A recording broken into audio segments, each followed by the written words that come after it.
My son looked me dead in the eye and said it like it was nothing. "Dad, the best gift you can give us this weekend is to just not be here." His wife Nadine was standing right behind him, arms crossed, and she didn't flinch. She just nodded once, slow, like she'd been waiting a long time to hear those words come out of his mouth.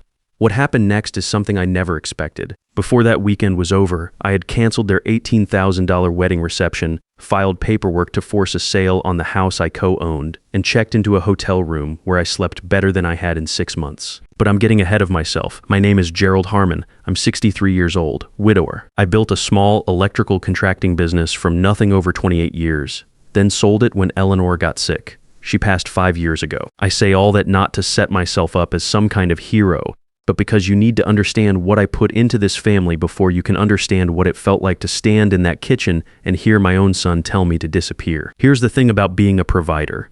You do it for so long that it becomes invisible. The money shows up, the problems get solved, and after a while nobody thinks about where it comes from. It just appears. Like weather. 3 years before that night, I'd sold the house Eleanor and I had lived in for 22 years. Victorian place, 2 stories, we'd fixed it up room by room together. I took $87,000 from that sale and handed it to Craig and Nadine for a down payment on their home. I also signed on as co-borrower so they could qualify for the mortgage. They were good about it at first. Grateful even, they said I'd always have a place there. Always be part of the family. I believed them. For the 6 months before the wedding, I was living in the guest room, not my room. Always the guest room, because Nadine made a point of that distinction early on. Guests eventually leave. I told myself it was just her way of talking. I paid for groceries without being asked, fixed a leaking pipe under the bathroom sink, replaced the water heater when it gave out in February. And when Nadine decided she wanted to gut the kitchen, I wrote a $12,000 check without hesitating. She picked the countertops. Craig picked the cabinets. I signed the check and said it looked great. One afternoon, about a month before the wedding, I came in through the garage door after picking up some hardware. Nadine was in the kitchen on her phone, back to me, not expecting anyone home yet. "I don't know why he's still here," she said, laughing a little. "He's basically paying rent to live in his own son's house." I stood in the hallway and listened to her laugh at that for another few seconds. Then I set the hardware bag down quietly and walked back outside, sat on the porch steps, watched a neighbor mow his lawn across the street. Stayed there for about 20 minutes. I told myself it was just venting, that you can't hold people to everything they say in a private conversation. I'd spent 3 years telling myself things like that about a lot of moments that deserved more than excuses, but something had shifted. I felt it and I knew it. I just wasn't ready to act on it yet. Then came the night before the wedding. I was in the guest room getting dressed. Craig appeared in the doorway. He didn't knock.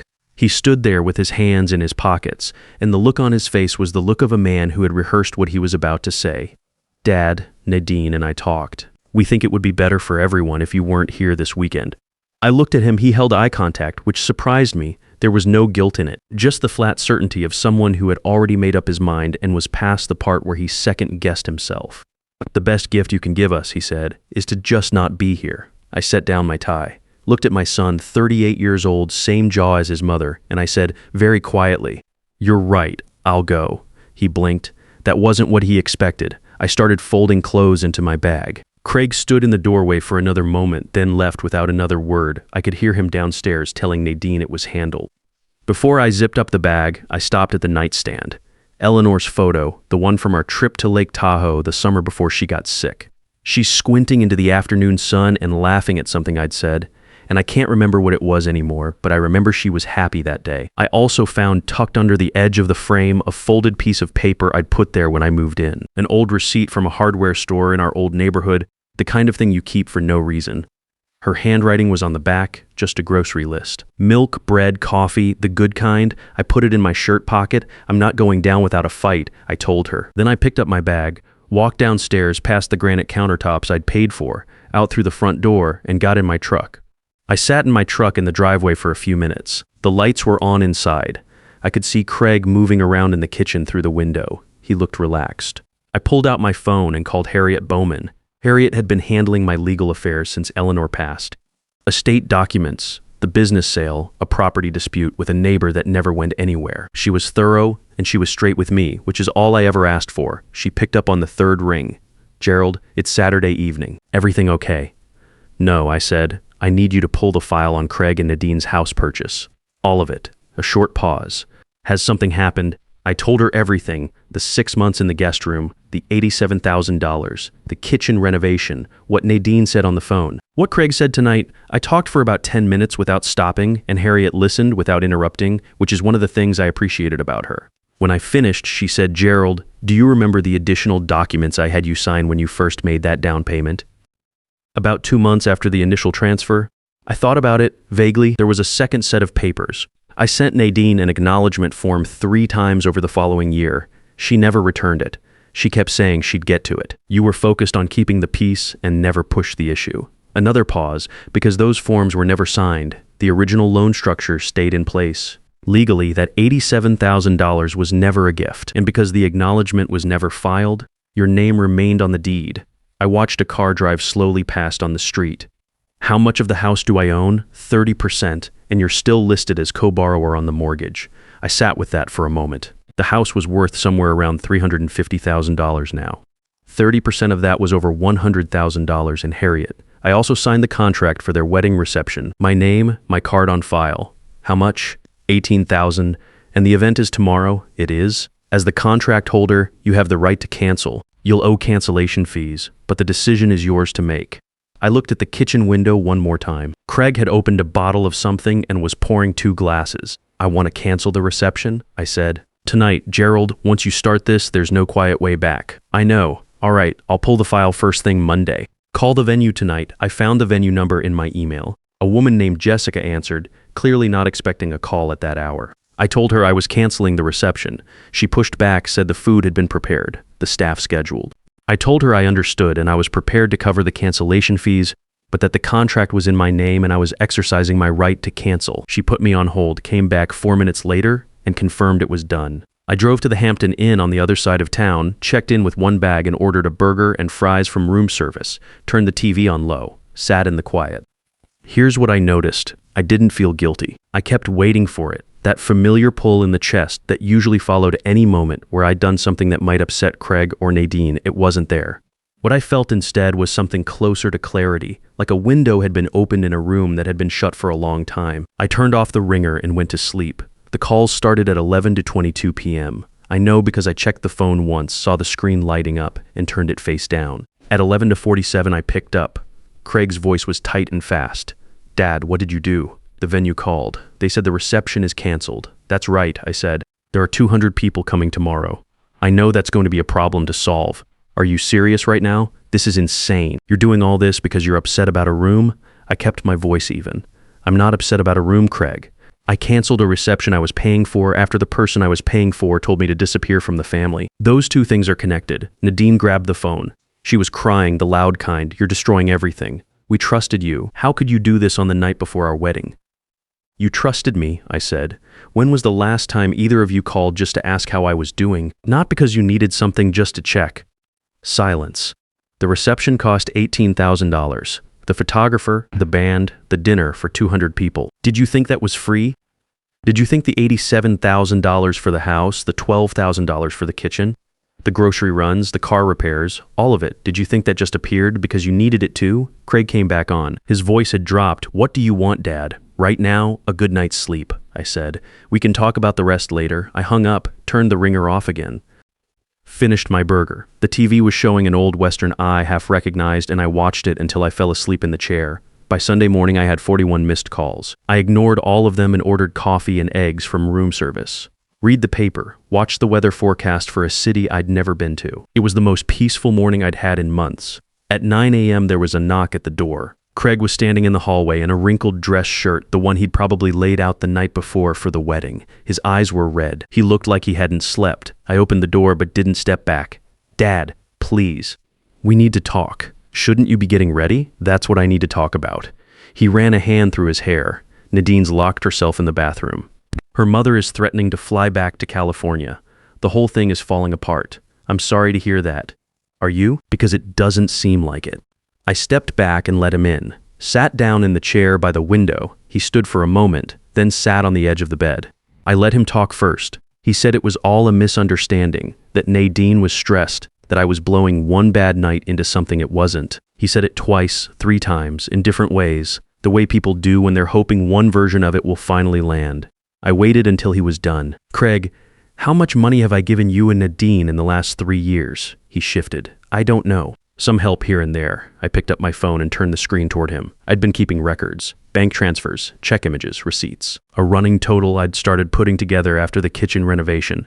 Not out of resentment, just because I wanted to understand what I was looking at. 12 fee $4,000, I said, 87,000 for the house, $12,000 for the kitchen, the rest in what you two called emergencies. Car repairs, utility bills. The month Nadine's credit card was past due, and she asked me not to mention it to you. He stared at the phone. The color went out of his face.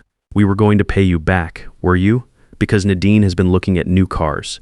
You two have a Europe trip saved on your laptop. Neither of you has brought up repayment once. He put his head in his hands. That's not fair. Your combined income is around $8,000 a month. Your mortgage is $2,400. Add the car payments, the credit cards, Nadine's spending, and you're going backwards every single month. I know because I've been making up the difference. Did you think the money fairy was leaving it under your pillow? He didn't answer. I leaned forward. When was the last time you called just to talk?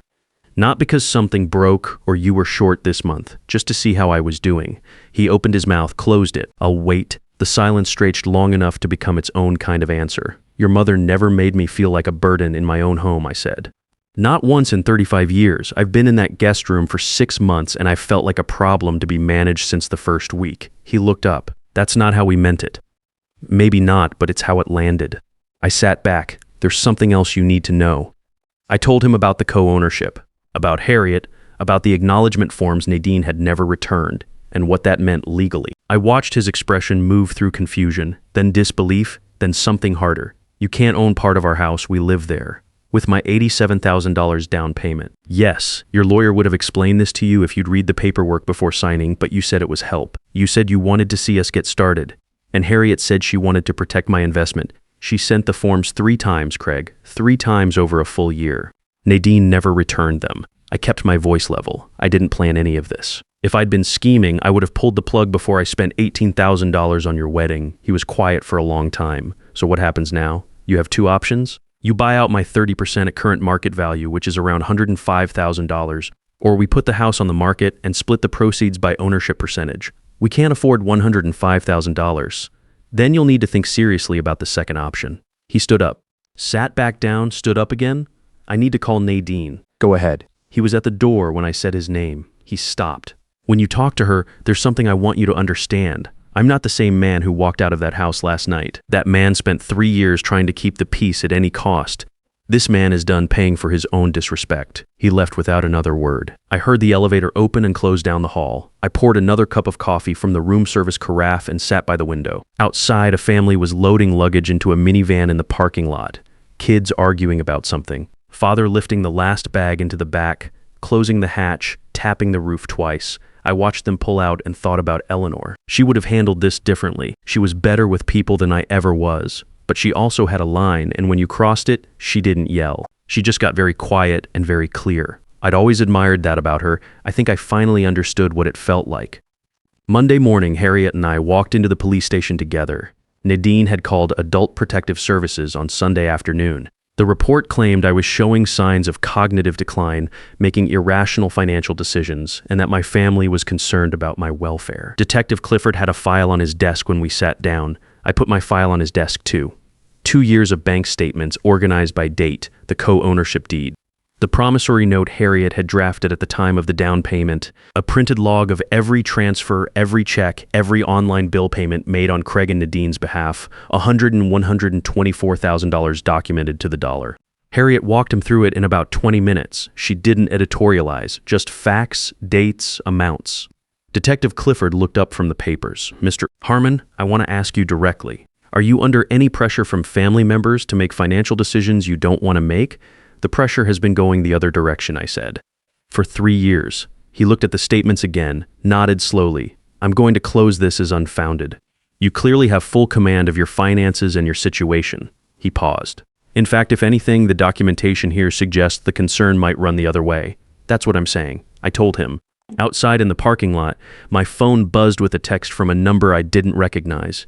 Mr. Harmon, my name is Philip Strand. I'm Nadine's brother. I heard what happened this weekend. I'd like to talk if you're open to it. I've seen this before. I showed it to Harriet. She shrugged. Can't hurt to listen. Philip met me at a diner 2 miles from the station. He was 42, worked as a Finnish carpenter, had a firm handshake and the look of a man who didn't waste words. He ordered black coffee and got right to it. Nadine did something similar in her last relationship, he said. Guy she dated for 2 years before Craig, he owned a condo. She moved in, took over the finances, started cutting him off from his friends. When he finally pushed back, she reported him to his landlord association for imaginary violations. He wrapped both hands around his mug. I told her then that she had a problem. She didn't speak to me for 14 months. Why are you telling me this now? Because I reached out to Craig last week before all this happened. Told him I was worried about the pattern I was seeing. He didn't want to hear it. He pulled out his phone and slid it across the table. But he did send me this yesterday. It was a screenshot of a text exchange between Craig and Nadine from 3 days before the wedding. In it, Nadine had written, "Just agree with me on the room situation. He won't fight back, he never does." I read it twice. Craig sent you this yesterday afternoon. I think seeing everything fall apart made something click. Philip put the phone back in his pocket. I don't know what you're planning to do about the house, but if it ever goes to any kind of legal proceeding, I'll say what I know. I thanked him and drove back to the hotel. That evening, Nadine called. She was calmer than the night before, which somehow made it worse. The crying had a kind of logic to it. This was calculated.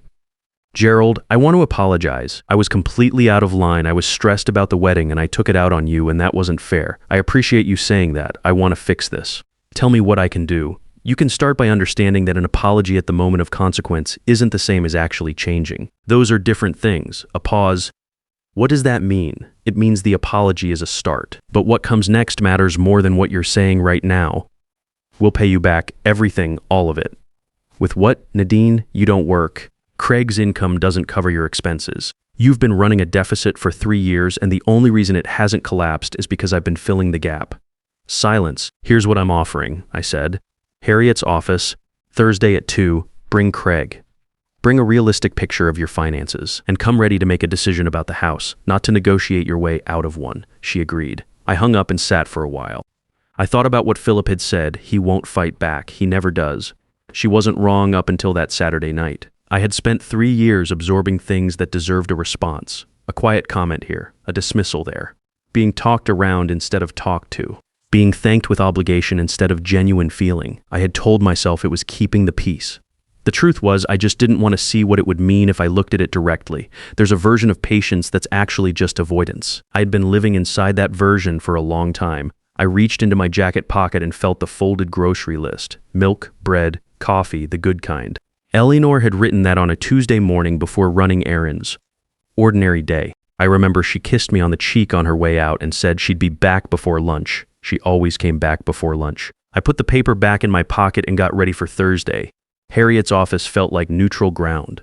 Dark wood, leather chairs, a window that looked out onto a parking garage, nothing warm about it, which was exactly right for what we were doing. Craig and Nadine arrived 12 minutes late. I'd been there since 1:45 Lorraine Strand. Nadine's mother had flown back from California and asked to be present. I said that was fine. She sat in the corner chair and didn't say much, which turned out to be its own kind of statement. Nadine had put herself back together on the outside. Hair done, good clothes, but her eyes were tired in a way that makeup doesn't cover. Craig sat next to her with his hands flat on the table like a man waiting for a verdict. Harriet laid out the documents, deed, co-borrower agreement, the original loan structure, the acknowledgement form sent 3 times, never returned. She walked through it the same way she'd walked Detective Clifford through it, clean and without editorializing. Craig studied the papers. We had no idea about the ownership stake. You would have, Harriet said, if the acknowledgement had been returned.